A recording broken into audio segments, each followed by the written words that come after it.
Snow swallowed the world in silence the night she returned. I didn't hear footsteps. I didn't hear the creak of the porch boards. I only heard the knock, soft, hesitant and trembling, like whoever stood on the other side wasn't sure they deserved to be there at all. When I opened the door, the winter air rushed in, sharp and breath-stealing. And there she was. Madison Hale. Her hood was dusted in snowflakes, cheeks flushed from the cold, eyes glistening with something that wasn't quite tears. Not yet. The same girl who blocked me on every platform last January, who vanished without a word, who left me believing I had meant nothing after all our years of slow, aching almost love. She looked at me like she was bracing for impact. "Emily," her voice cracked. I'm sorry, I know I don't have the right to show up, but please, just let me explain."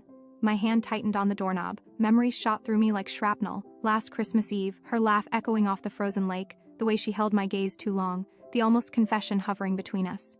And the next morning, the silence, the blocking, the disappearance. She'd shattered me without ever touching me.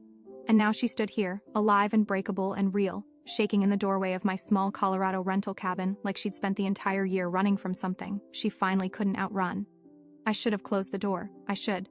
V told her I'd healed, moved on, stopped waiting, but we both knew I hadn't. I stepped aside. "Come in." She exhaled a breath like she'd been underwater for months, then crossed into the warm, dim light of my living room. The fire crackled softly behind us, its glow catching the strands of her dark hair as she pulled back her hood. She looked older, not by years but by weight, like she'd been carrying a storm no one else could see.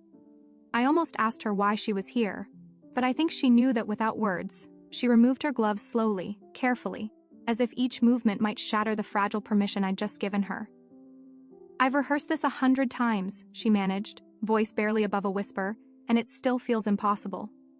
"You blocked me," I said, "because if we were going to do this, we had to start where everything ended." Her breath hitched. "I know. You disappeared. I know. You didn't even tell me why." Her hands shook as she held them to the fire, letting the warmth thaw her trembling fingers. "Emily, I wanted to say everything, She swallowed hard. I wasn't strong enough. The anger I expected didn't come. Instead, something far more dangerous rose in my chest. The ache of wanting to understand her. I stood across from her, arms folded, heart unsteady. "Why now?" She closed her eyes, gathering words like shattered glass. "Because Christmas wouldn't leave me alone this year. Everywhere I went, I saw you." She looked at me then, directly, painfully, fully. I tried to go on with my life. I pretended I didn't care, pretended I didn't miss you. Her lip quivered. But I never stopped thinking about that night, or you. My pulse hammered in my ears. Last year we'd spent Christmas Eve together for the first time, two grown women who had spent almost a decade orbiting each other through mutual friends, unspoken feelings, and a bond neither of us dared name. That night it finally felt like we were drifting towards something inevitable, and then she vanished. "Madison," I whispered. "You hurt me." Tears filled her eyes instantly. "I know I did, I know, and I'll understand if you never want." "Why?" I interrupted. "Why did you cut me out like that?" Her shoulders dropped. Snow melted off her coat and dripped silently onto the wooden floor. For a moment she didn't speak. Then, "Because I loved you," she said, and it terrified me. The world seemed to stop. She stared into the fire, unable to meet my gaze, words spilling out in fragments. "Last Christmas, when we were sitting on the hood of your car watching the lights on the lake, I almost kissed you." She blinked hard. "And I wanted to, God, I wanted to, but then I panicked. I thought, if you didn't feel the same, I'd lose you. And if you did feel the same, then everything in my life would have to change. I wasn't ready. I told myself pushing you away would make it easier." "It didn't," I said quietly. "No," she whispered, a tear escaping down her cheek. "It destroyed me." The confession hit my chest with the force of a year's worth of unanswered questions. She looked up at me then, really looked. Her eyes a storm of guilt and longing, and something fragile enough to break if I breathed too hard. "I'm not asking you to forgive me tonight," Madison said. "I just couldn't let another Christmas pass without telling you the truth." I stood frozen, the fire popping behind us, casting shadows that flickered across her face. She was trembling, waiting for my judgment like it was a verdict. But what struck me wasn't anger. It was the realization that despite everything, my heart had never stopped reaching for hers. "Madison," I said softly, "you should have trusted me." Her breath shattered into a sob she tried to swallow. "I know, I'm so sorry. I thought disappearing would make it easier for both of us." "But it didn't make it easier, for me," I said, voice cracking despite my effort to stay composed. "You mattered. And losing you, it felt like losing a piece of myself I didn't know how to replace." Her hands pressed to her mouth, emotion overtaking her. The wind howled outside the cabin. Inside, silence stretched between us, heavy, warm, charged. Finally, she stepped closer, not too close. Just enough that I could feel the heat of her presence, the familiar steadiness of the girl I once trusted with my entire heart. "What can I do?" she whispered. "To make this right?" I shook my head. "I don't know yet." Then after a beat, "But I want to understand. I want to know what happened to you this year." Her shoulders slumped in relief. "Then let me tell you." We sat on opposite ends of the couch, a distance that felt both safe and unbearable. Madison clasped her hands tightly in her lap, staring at them like they held all the answers she'd been running from. "This year was hard," she began, "in ways I didn't let anyone see." She told me about the burnout at work, the anxiety attacks she hid from her family, the breakup she never mentioned because she knew it would complicate things between us. And then slowly, hesitantly, she admitted the truth that twisted something deep inside me. "When things got bad, I started thinking about you, constantly. And it scared me because no one should hold that much power over me." Her eyes lifted to mine. "But you did, you always did." My breath hitched. "You weren't a burden," I said gently. "I didn't want to need you that much," she whispered. "And instead of facing it, I did the cruelest thing I could have done. I ran. I cut you out so I wouldn't have to face how I felt." Madison's voice cracked into the smallest, rawest confession. "I love you. I never stopped." My heartbeat stuttered. She looked like she expected me to break apart or send her back into the snow. And maybe a part of me wanted to avenge the year of silence, the nights lying awake wondering what I had done wrong. But the bigger part of me, the part that remembered her laugh, her warmth, the way she saw pieces of me no one else noticed, that part softened, melted, opened. "You should have told me," I whispered. "I know." Her eyes shone. "I'm telling you now." We sat there breathing the same warm air, the firelight flickering across our faces, the distance between us shrinking in ways neither of us acknowledged aloud. Outside, the snow fell heavier. Inside, something inside both of us began to thaw. Finally, I asked, "So why did you come tonight, Madison? Really?" She swallowed hard. "Because Christmas used to be my favorite time of year, but this year, every light, every song, every snowfall, it hurt. It reminded me of the night I ran from the only person who ever felt like home." Her voice quivered. "And I couldn't carry that into another year." Silence pooled between us, warm and delicate. Then softly I asked, "What do you want from me now?" Her answer broke something and mended something all at once. "A chance," she whispered. "Just a chance to be in your life again, even if all we ever are is two people who care about each other. I just want the privilege of knowing you haven't closed your heart to me completely." I didn't move, didn't breathe, didn't speak. Because the truth was, my heart had been closed to everyone else, but never to her. "Madison," I murmured, "I don't know where this goes." "I don't either," she said softly, "but maybe we can start with tonight." And for the first time in a year, hope didn't feel like a wound. It felt like a beginning, a fragile, trembling, snow-dusted beginning. The fire crackled, the wind settled, and somewhere deep inside me, a door I thought I'd locked began to open. As I looked at her, the girl who left, the girl who returned, the girl who still held more of my heart than she realized, I felt the shift. We talked until the fire burned low. That sounds smaller than it felt. It was more like peeling an onion in the dark, layer by delicate layer, until both of us were raw and honest and wondering how we'd ever fooled ourselves into being whole without the other. Outside, the snow pressed against the windows in thick, patient curtains. Inside, the living room smelled of cedar and hot tea, and the kind of quiet that comes when two people share something they've only ever whispered in their heads. Madison told me about the small betrayals she'd learned to hide from. The quiet compromises at work that made her trade sleep for stability, the late-night calls she never answered because she didn't want to admit she was losing herself. She admitted the pale lie that started the year off. She hadn't wanted to break my heart. She'd convinced herself, but she suspected it was simpler to erase me than to put me through whatever storm she felt brewing inside her. "I thought I was protecting you," she said, hands wrapped around a chipped mug she'd found in my cupboard, fingers ghosting the rim like it was something fragile and alive. "I thought if I cut myself out, you'd be free to find someone who could be easier to love." "Madison," I said, the word a bruise and a benediction, "you don't get to make that decision for me." She laughed then, soft, incredulous, small. I know. That's why I'm here and why I'm asking you to let me try again. I don't want to be the kind of person who decides for others. I want to be honest." Honesty, I've learned, is rarely simple. It tastes like metal first, and then like sweetness. Like a coin you find in the gutter that ends up paying for something important later. That night, honesty led us down alleys we'd been avoiding for years. "You were dating someone," I said finally, louder than I meant to. The truth had been a sharp, suspicious thought all through her explanation, and now it needed to come out. I wasn't angry about the existence of someone else. I was angry that she'd kept any part of her life away from me. Her face changed. For the first time that evening, she looked ashamed in a way that had nothing to do with me. I dated, she said, for a little while. It was a distraction. With him, I could make my feelings smaller because I convinced myself they were just loneliness, not love. Who was he? The question was mechanical and merciless. A long story, she said, not important. It was important to you, I replied, and when you're important, the things you do are important to me. She closed her eyes and let out a sound that might have been a laugh or a sob. You always make me answer for myself, she said. I like that and I hate it. We descended into memory then, the best kind of scrutiny. We spoke of small things, the drumming of her fingers when she was nervous, the way she always tucked a stray curl behind her ear the moment she lied, the appetizer she always ordered at that dive bar we used to haunt. We told stories of ourselves to each other in new light, as if cataloging evidence that might prove we were real and not some fractured dream. You remember that night at the lake? Madison asked later, voice fading into the background hum of the cabin. How could I forget? I said. You wore that stupid green scarf. You said something about the stars being selfish. You said they weren't selfish, that they kept their light for us. She smiled with the memory then, and the image of her on the hood of my car came back as if projected on the wall, her profile clean against the winter sky, that moment when the world had narrowed to a point between us. I almost kissed you, I admitted. She laughed again, softer. I almost pushed you off the hood for it. Our hands found each other across the blanket I'd draped over my knees. It was happenstance at first, a thumb brushing a knuckle, and then deliberate enough to anchor us both.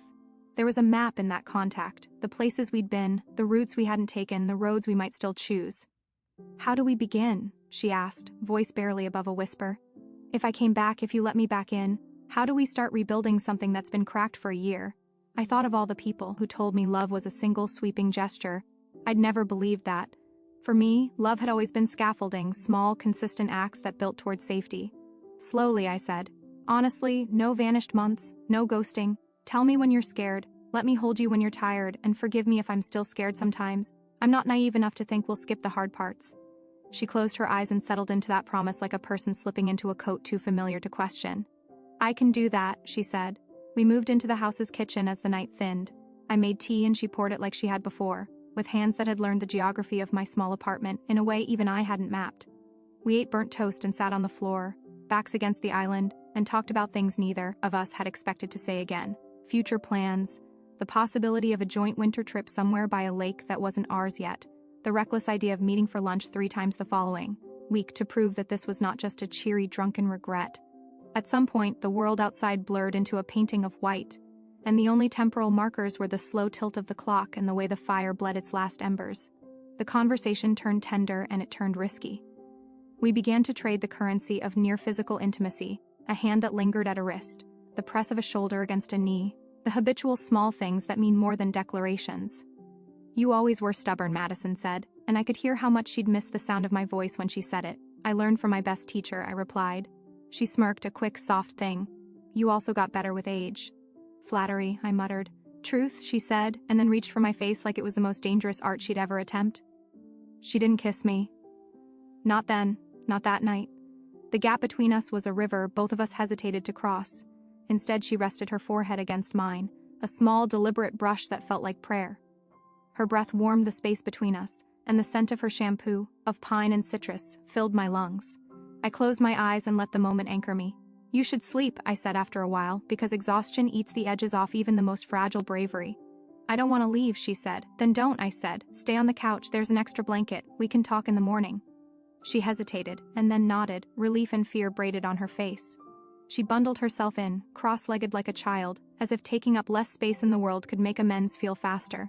I watched her settle, the rise and fall of her breathing soft in the quiet, and felt both a weight lift and something tenderly new form. I put an extra blanket over her shoulders before I went to my room. It was an instinct more maternal than romantic, but it felt right. She looked at me over the back of the couch as I turned to leave and mouthed, "Thank you." I nodded. The motion felt like a promise. Sleeping that night was its own kind of negotiation. I lay awake longer than I pretended, listening to the house creak and to the cadence of Madison's breath. The years of waiting had taught me how to measure silence. The silence that night was not accusing. It was listening back. At dawn, I padded into the living room on feet that had already decided the day. Madison was still there, curled under the blanket like a secret. The snow had turned the world outside gray-blue, and the light through the window made motes of dust visible, dancing in a way that felt like applause. She woke, slow and disoriented, then focused on me with the quick proprietary look of someone who recognizes a home. Her first words were small, immediate. Coffee? Always, I said. And pancakes if you can handle my early morning culinary crimes. She laughed then, genuine and bright. The kind that pushed out the dark corners of the room.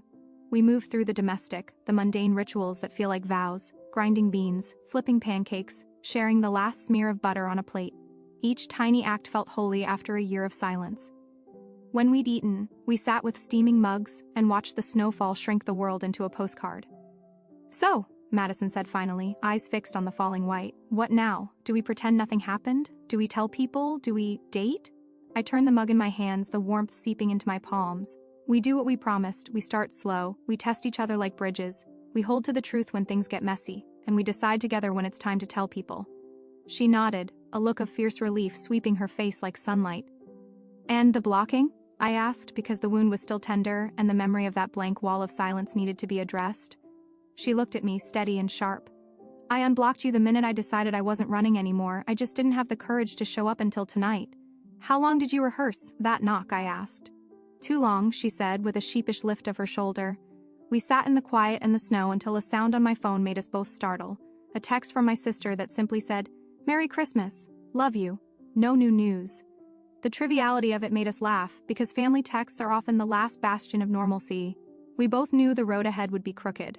Trust rebuilds itself in the small moments we keep, not the grand ones we plan. There would be hard conversations, about why she left, about the people she'd kept close during the year, about the practicalities of being two lives that had drifted apart and now wanted to converge.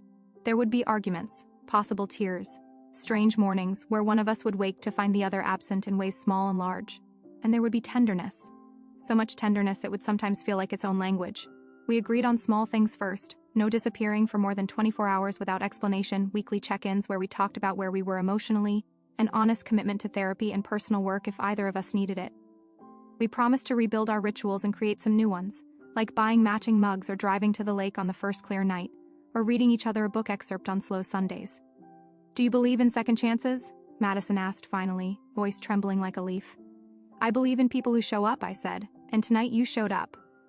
She reached for my hand across the table. This time there was no hesitation in the way she took it. We sat like that for a long time, fingers laced, watching the snowfall make strangers of the world outside. When she finally stood to leave, because leave she would, to sleep, to plan, to gather the courage for what came next, she paused at the door. She turned, eyes luminous with something that felt dangerous to both of us. Thank you, she said, for letting me stay. For coming back, I replied, and for knocking. She smiled then, small and unguarded, and walked into the snow. I watched her disappear down my front steps, the dark shape of her coat against the white, until the house swallowed her and my heart stuttered with a familiar ache. I closed the door slowly, feeling like we'd closed a chapter, and opened another with the same motion. The rest of the day lay before me like a sheet of blank paper, and for once I didn't know what we would write. That uncertainty felt less terrifying now and more like possibility. The house settled around me. The fire was out, the mugs dirty in the sink, and the world was quiet except for the faint, rhythmic tapping of snow against the window.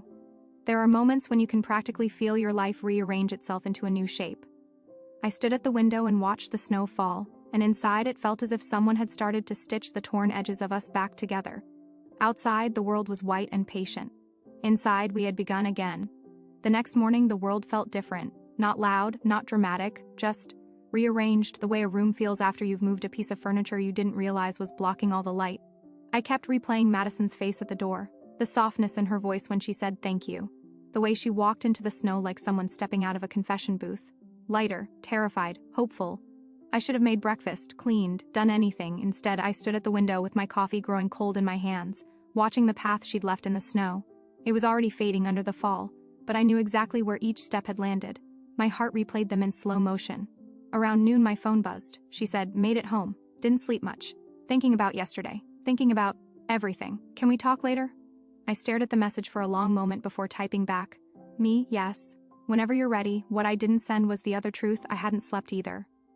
The day unfolded quietly. I wrapped gifts for my sister's kids, watched a movie I wasn't paying attention to, and stood at the stove making soup I barely ate. Every few hours my phone buzzed. Short little messages from Madison, like she was checking that the fragile thread between us was still intact. Madison, I'm cleaning my apartment. It feels like decluttering, a whole year. Madison, found that stupid green scarf. I'm burning it. Me, don't burn it. I liked that scarf. Madison, then I'll keep it. For you, not for me. Each exchange felt like brushing fingertips across an old scar, reminding myself it had healed enough to be touched. By evening, the snow had stopped entirely. The sky broke open in a rich violet, the kind that only shows up after a storm. My cabin felt small in the sudden clarity of the world outside, so I put on a coat and stepped out onto the porch to breathe the cold air. That's when I saw her, Madison, walking toward my house again, cheeks flushed from the cold, a bakery box in one hand and the green scarf, my scarf now, wrapped around her neck. She lifted a hand in a half-wave, half-apology. My breath caught. "You came back," I said as she climbed the steps. "Yeah." She shifted the box to her other hand. "I figured one night of honesty isn't enough to fix a year, so I brought cookies." I laughed unexpectedly and deeply. "Cookies?" "They're apology cookies," she said seriously. "They're supposed to be a peace offering, but I'm not sure if they taste good or if I just wanted an excuse to come back." "Probably both," I said.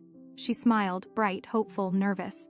"Can I come in?" "Of course." Inside, she took off her coat and draped it over the chair like she'd never stopped doing that in my home. Her presence changed the air. Warmer somehow, though I doubted she knew it. We sat on the couch, the bakery box between us like a treaty. "Can I ask you something?" she said. "Ask anything." She swallowed the question, catching in her throat. "Yesterday, did it help, or did it make things worse?" I took a slow breath, then met her eyes. "It helped, it hurt too, but the hurt isn't a wall anymore, it's a doorway." She blinked hard, absorbing that. "So you're still open to trying?" "I wouldn't be sitting here if I wasn't." Madison exhaled like she'd been holding her lungs hostage all day. She leaned back into the couch, head tilted toward the ceiling, the faintest smile touching her lips. "I want to tell you the part I left out yesterday," she said softly. I stilled. "There's more?" She nodded.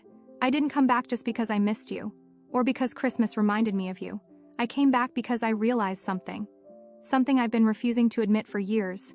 Her fingers brushed the top of the bakery box, tracing the cardboard. "I didn't block you because I didn't want you in my life," she continued.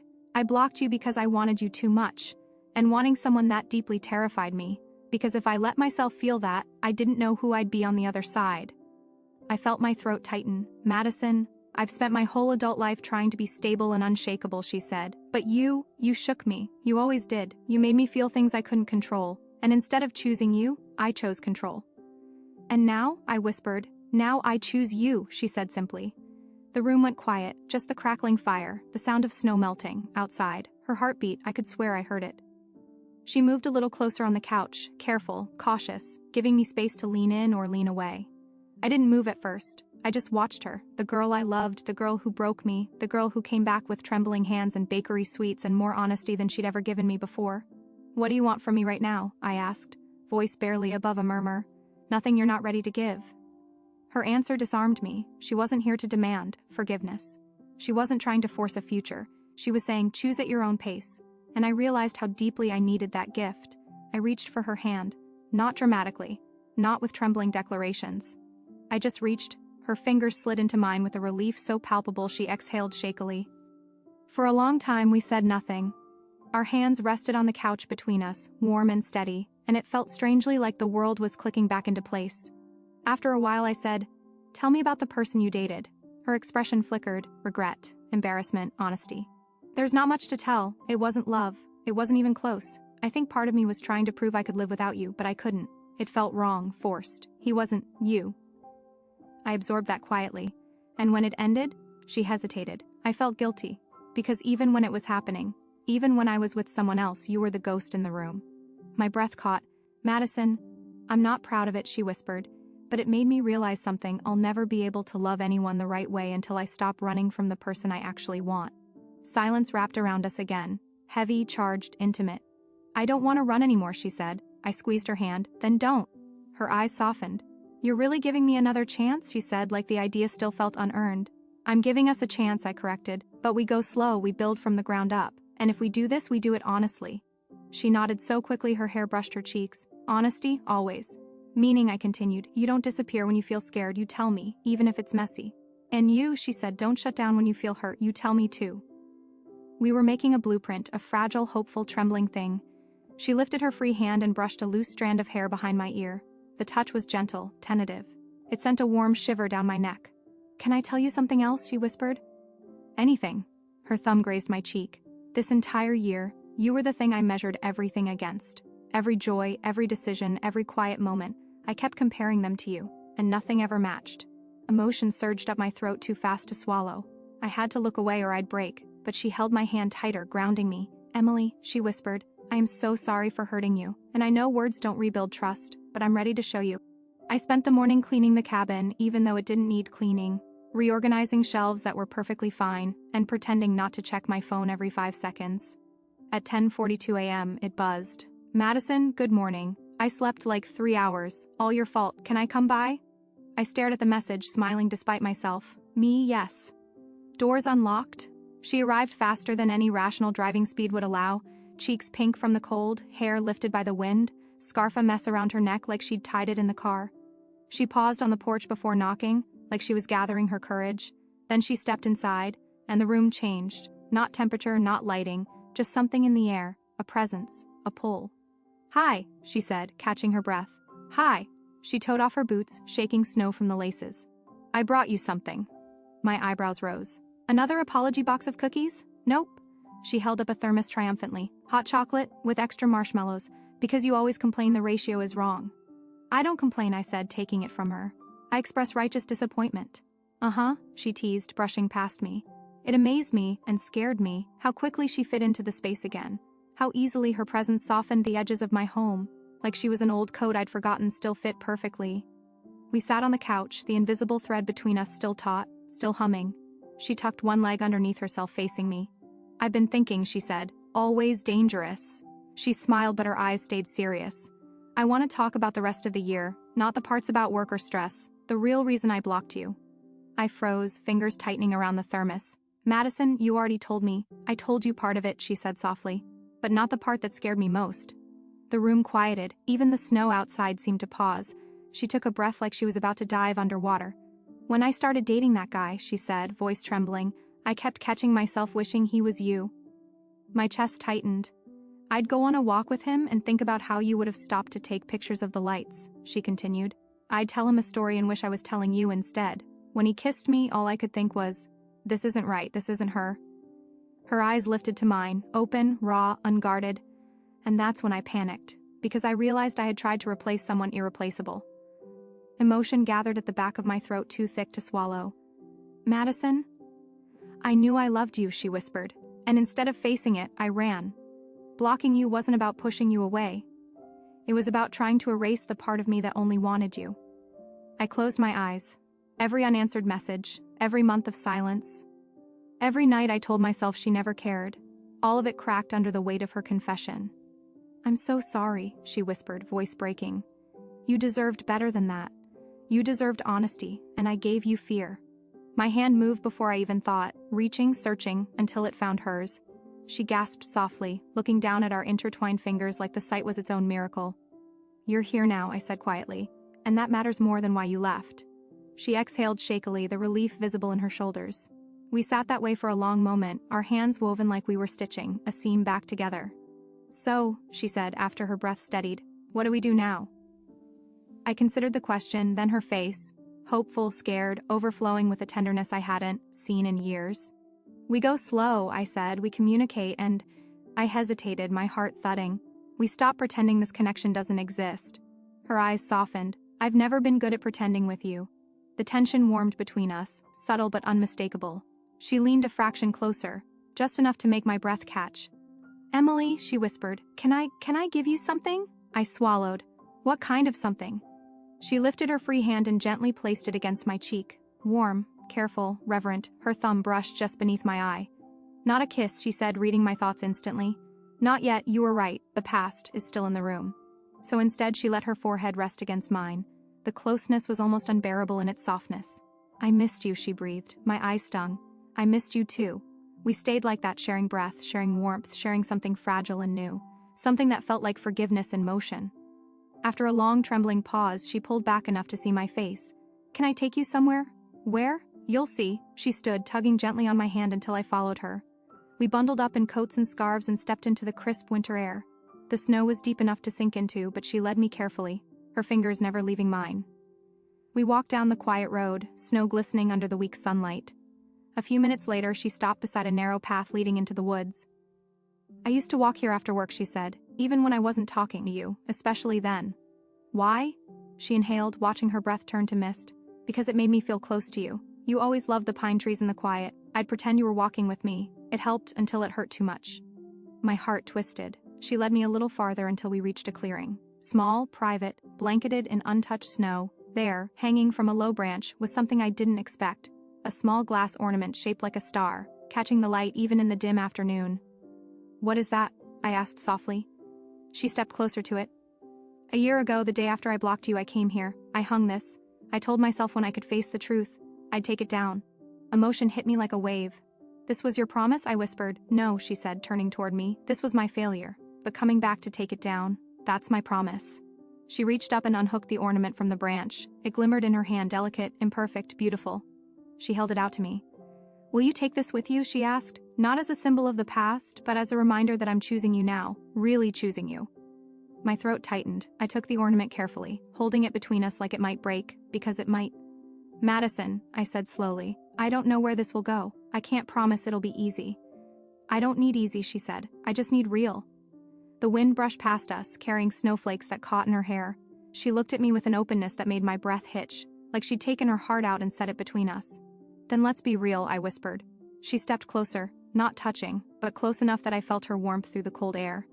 Emily, she whispered, when you're ready, when the past finally stops shouting, may I kiss you then? I swallowed hard, my breath trembled, but I nodded. Yes, I said, when I'm ready, and not a second before. A slow smile spread across her face, tender, relieved, radiant. Then I'll wait, she murmured, for as long as it takes. The moment stretched, quiet and sacred. She touched my hand again, fingers weaving through mine with a gentleness that felt like a vow. Come on, she said softly. Let's go home. We walked back through the snow, hand in hand. The cabin appeared through the trees, warm light glowing through the windows like it had been waiting for both of us. Inside, we curled up on the couch under a shared blanket, shoulders touching softly. The fire crackled. The ornament sat on the coffee table, catching the flicker of flames like a captured star. Madison rested her head against my shoulder, a sigh escaping her chest. Thank you, she whispered. For what? For letting me find my way back to you. I rested my cheek against her hair, breathing her in. I'm glad you did, I murmured. Hours passed like moments, warm, quiet, safe, not lovers yet, not strangers anymore. Something new, something healing, something slowly blooming. By the time the evening settled in, the past no longer felt loud. As the fire burned low and the snow fell soft outside my window, I realized something simple and profound. She hadn't just come back for Christmas. She had come back for us, and this time, we were going to get it right. If you enjoyed this story, consider subscribing for more heartfelt narratives like this one.